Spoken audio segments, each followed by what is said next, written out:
तो इस वीडियो में हम लोग ये रेफरेंस टू द कॉन्टेक्स्ट करने वाले हैं, 1 2 और 3 करने वाले हैं। ठीक है, तो फिर इसमें से मैं तुम्हें सारे आंसर्स नहीं बताऊंगा। जो आंसर्स एकदम इजी है मैं तुम्हें बस दिखा दूंगा, कि मैं तुम्हें बस बोल दूंगा कि क्या लिखना है, लेकिन मैं तुम्हें एग्जैक्ट आंसर्स नहीं बताऊंगा। ठीक है, मैं तुम्हें एग्जैक्ट आंसर्स नहीं बताऊंगा। बस जो आंसर्स ट्रिकी है थोड़े से, मैं बस उनका आंसर्स बताऊंगा। ठीक है, जैसे कि पहला क्वेश्चन ये बहुत इजी है। यहाँ पे क्या रेफरेंस टू द कॉन्टेक्स्ट दिया हुआ है। अच्छा, रेफरेंस टू द कॉन्टेक्स्ट होता क्या है कि एक पोएम में, ठीक है, स्टोरी में भी होता है, ठीक है, एक पोएम में 10 से 12 लाइन्स में बहुत ज़्यादा इंफॉर्मेशन होता है। ठीक है, एक पोएम में 10 से 12 लाइन्स में बहुत ज़्यादा इंफॉर्मेशन होता है।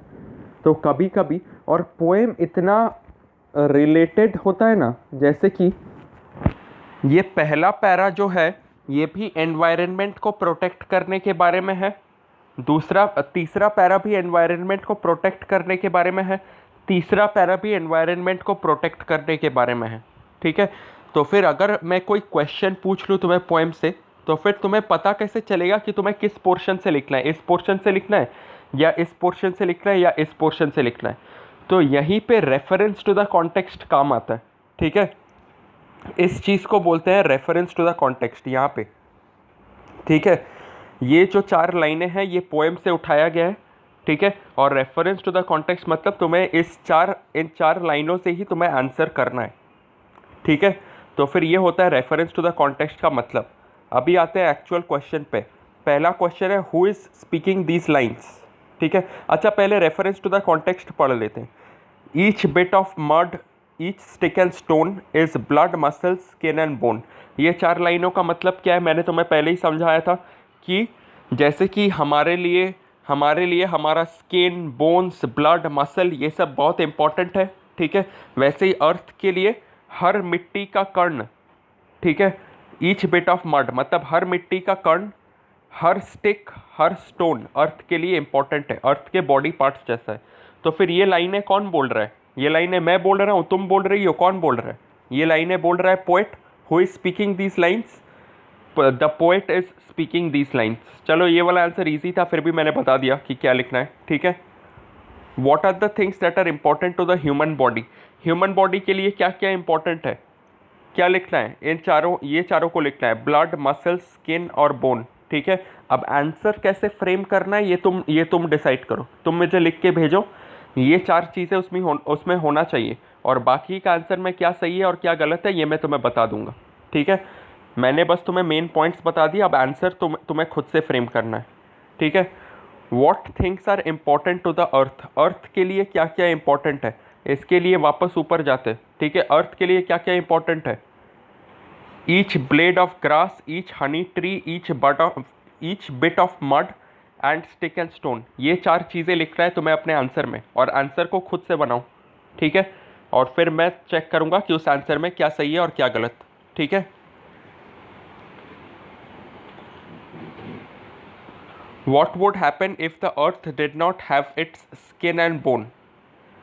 ठीक है, क्या होगा अगर अर्थ का स्किन एंड बोन चला गया, मतलब अर्थ से अगर ये सारी चीज़ें, ये blade of grass, Honey tree, bit of mud, ये सब चीज़ अगर चला गया तो फिर अर्थ का क्या होगा? ठीक है, ये पूछ रहा है तुमसे, तो फिर क्या होगा इसका आंसर? अभी ये जो क्वेश्चन है, what would happen if the earth did not have its own skin and bone, इसका आंसर जो है, ठीक है, इसका आंसर जो है वो पोएम में नहीं है। पोएम में कहीं पे भी लिखा हुआ है क्या कि अगर अर्थ से ये blade of grass, Honey tree, ये सब कुछ चला जाए तो फिर क्या होगा? पोएम में कहीं पे भी ये लिखा हुआ नहीं है। ठीक है, तो फिर तुम्हें जवाब कैसे देना है? तुम्हें पोएम में जो लिखा हुआ है उसे समझ के उस हिसाब से जवाब देना है। ठीक है, तो फिर क्या है इसका question? What would happen if the earth did not have it's skin and bone. तो ये वाला आंसर लिख लो कि if the earth doesn't have its skin and bone, then it would not be fit to support human life. ठीक है, अच्छा एक बार फिर से रिपीट करता हूँ, what would happen if the earth did not have it's skin and bone.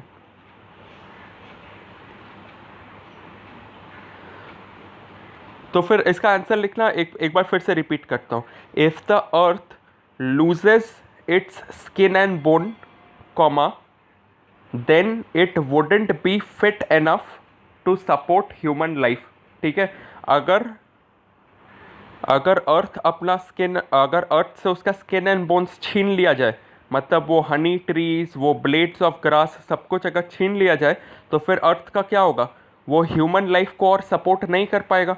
ठीक है, तो फिर यही लिखना है तुम्हें। ये वाला क्वेश्चन बहुत इंपॉर्टेंट है, in what way is the earth compared to a human being. ठीक है, ये वाला क्वेश्चन बहुत इंपॉर्टेंट है। ये क्वेश्चन हमसे क्या पूछ रहा है, ये क्वेश्चन हमसे पूछ रहा है कि पोएम का कौन सा स्टैंजा पढ़ के तुम्हें ऐसा लग रहा है कि पोएट ने अर्थ को एक ह्यूमन बीइंग के साथ कंपेयर किया है। ठीक है, पोएम का कौन सा स्टैंजा पढ़ के, अब ये तो तुम्हें भी पता होगा कि पहला स्टैंजा पढ़ के ही हमें पता चल जाता है कि पोएट जो है वो अर्थ को एक ह्यूमन बीइंग जैसा ट्रीट कर रहा है, क्योंकि वो क्या बोल रहा है, ये जो blades of grass, Honey tree, bit of mud, ठीक है, इन सब चीज़ों को वो क्या बोल रहा है, वो बोल रहा है कि ये अर्थ का खून, मसल, स्किन और बोन जैसा है, ये blades of grass, Honey tree, ये सब। ठीक है, तो फिर इन लाइनों से ही हमें पता चल जाता है कि पोएट जो है वो अर्थ को एक ह्यूमन बीइंग के साथ कंपेयर करने की कोशिश कर रहा है। ठीक है, तो फिर आंसर में तुम्हें क्या लिखना है, ये वाला ध्यान से नोट कर लो। ठीक है, अभी मैं जो जो बोलूँगा वो वाला नोट करो। इसका आंसर होगा, the poet has compared the earth to a human being by comparing, अच्छा एक मिनट मैं बताता हूँ। हाँ वही होगा, the poet has compared the earth to the human being by comparing bits of mud, stick and stone. एक बार फिर से रिपीट करता हूँ, the poet has compared the earth to a human being by comparing bits of mud, stick and stone to body parts like blood, muscle, skin and bone. एक बार फिर से रिपीट करता हूँ, the poet has compared the earth to human beings by comparing bits of mud, stick and stone to body parts like blood, muscle, skin and bone. ठीक है, तो फिर ये इस आंसर का मतलब क्या है, इस आंसर का मतलब ये है कि पोएट ने कैसे बताया हमको कि अर्थ एक ह्यूमन बीइंग की तरह। पोएट ने क्या बोला है कि ये जो बिट्स ऑफ मड है, स्टिक एंड स्टोन है, ये अर्थ के लिए क्या है, ये अर्थ के लिए ब्लड, मसल, स्किन और बोन है। ठीक है, तो फिर इस लाइन से हमें पता चल जाता है कि पोएट जो है वो अर्थ को एक ह्यूमन बीइंग के साथ कंपेयर करने की कोशिश कर रहे हैं। ठीक है, अगला क्वेश्चन हमसे क्या पूछ रहा है, अगला क्वेश्चन पूछ रहा है कि why does the poet talk about the things that are grown on earth naturally. ठीक है, इस पूरे पोएम में पोएट सिर्फ ऐसे चीज़ों के बारे में ही बात क्यों कर रहा है जो नेचुरली ग्रो करते हैं, जैसे कि पोएट यहाँ पे ग्रास, हनी ट्री, सिर्फ ऐसे चीज़ों के बारे में ही क्यों बात कर रहा है। पोएट यहाँ पे कार्स, बिल्डिंग्स, इन सब चीज़ों, ये कार्स, बिल्डिंग्स, इन सब चीज़ों के बारे में पोएट बात क्यों नहीं कर रहा। ठीक है, हमसे ये क्वेश्चन पूछा गया है, तो फिर इसका आंसर क्या होगा इसका आंसर होगा कि एक मिनट, इसमें तुम्हें लिखना है कि the poet talks about things that grow on earth naturally because, एक बार फिर से रिपीट करता हूँ, the poet talks about things that grow on earth naturally because the motive of the poet behind writing the poem is environmental protection and conservation। फिर से बोलता हूँ, because the motive of the poet behind writing this poem is environmental protection and conservation। ठीक है, अब इसका मतलब क्या है इस आंसर का, कि पोएट सिर्फ नेचुरल चीज़ों के बारे में क्यों लिख रहा है, क्योंकि ये पूरा पोएम लिखने के पीछे उसका जो मोटिव है, मोटिव मतलब उसने क्यों लिखा है। ठीक है, उसने लिखा इसीलिए है ताकि लोगों को एनवायरमेंटल प्रोटेक्शन और कंजर्वेशन के बारे में पता चले। एनवायरमेंटल प्रोटेक्शन मतलब एनवायरनमेंट को बचाना। ठीक है, एनवायरमेंटल प्रोटेक्शन एंड कंजर्वेशन मतलब, ठीक है, तो फिर वो यही चाहता है। तो फिर जिस पोएम को लिखने का वजह ही यही है, एनवायरमेंटल प्रोटेक्शन एंड कंजर्वेशन, उसमें कोई आदमी दूसरे चीज़ों के बारे में बात क्यों करेगा? ठीक है, तो फिर इस आंसर का वही मतलब है।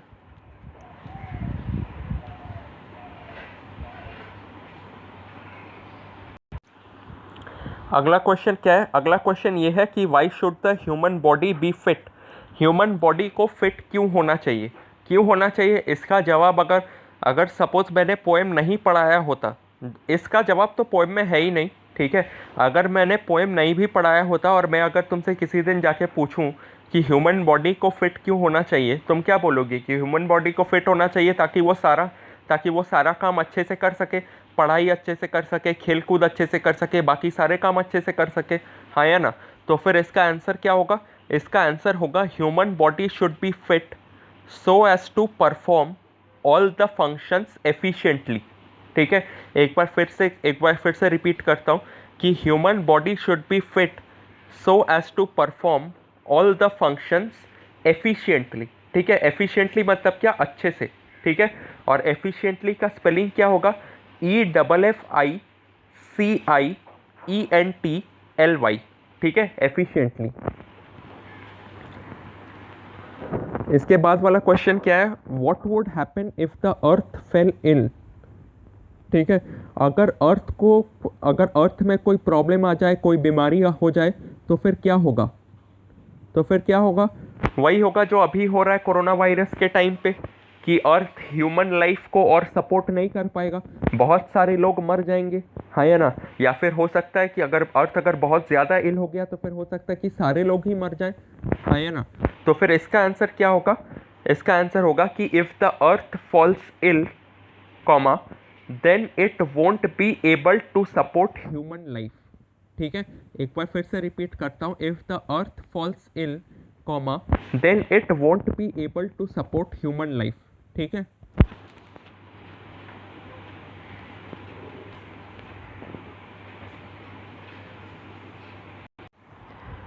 अगले अगले रेफरेंस टू द कॉन्टेक्स्ट पे आते हैं। Which day do we celebrate? तो फिर इसका आंसर क्या होगा? We celebrate earth day on जो भी डेट है उसका। ठीक है, जो भी डेट है, सपोज 21 अप्रैल है, तो फिर तुम लिख देना we support earth day on 21 April every year. ठीक है, तो फिर वो वाला लिख देना। मैं श्योर नहीं हुआ कि 21 अप्रैल है कि नहीं, तो फिर तुम चेक कर लो एक बार। Why does the poet feel that as long as the earth is there we are also there? ठीक है, तो फिर पोएट, इस क्वेश्चन का मतलब क्या है? क्वेश्चन का मतलब ये है कि पोएट ऐसा क्यों सोचता है। ये इस पोएम के एंड में पोएट ने लिखा है कि जब तक अर्थ जिंदा है तब तक हम लोग भी जिंदा है, जिस दिन अर्थ मर जाएगा हम लोग भी सब मर जाएंगे। ठीक है, तो फिर क्वेश्चन यहाँ पे ये पूछ रहा है कि पोएट ऐसा क्यों सोचता है। तो फिर इसका आंसर लिख लो, ये थोड़ा सा लंबा होने वाला है। ठीक है, तो फिर अगर तुम्हें कोई प्रॉब्लम हो तो फिर मेरे को बाद में टेक्स्ट करना, मैं इसको और छोटा बनाने की कोशिश करूँगा। ठीक है, तो फिर मैं डिक्टेट कर रहा हूँ, तुम आंसर को लिखो। The earth provides suitable conditions to support human life. Suitable conditions, suitable का स्पेलिंग होगा SUITABLE। ठीक है, मैं मतलब पूरा लास्ट में समझाऊंगा, अभी तुम आंसर लिखो। The earth provides suitable conditions to support human life if we do not take care to support human life, उसके बाद फुल स्टॉप। ठीक है, if we do not take care of the earth, comma, फिर से repeat कर रहा हूँ, if we do not take care of the earth, comma, we will put our lives in danger. If we do not take care of the earth, comma, we will put our lives in danger, full stop. Lives का spelling होगा LIVES। ठीक है, LIFES नहीं होगा, LIVES होगा। Life का plural होता है लाइफ्स। ठीक है, और लाइफ्स का स्पेलिंग LIFES नहीं होता, LIVES होता है। If we do not take care of the earth, comma, we will put our lifes in danger, full stop. This is why the poet feels that as long as the earth is there we are also there. This is why the poet feels that as long as the earth is there we are also there. ठीक है, अभी इस answer का मतलब समझाता हूँ कि solar system में तो बहुत सारे प्लैनेट्स हैं, मरकरी भी है, वेनस भी है, मार्स, जुपिटर, बहुत सारे प्लैनेट्स हैं। तो फिर लाइफ सिर्फ अर्थ में ही क्यों है? क्योंकि अर्थ हमें ऐसे सूटेबल कंडीशंस मतलब क्या?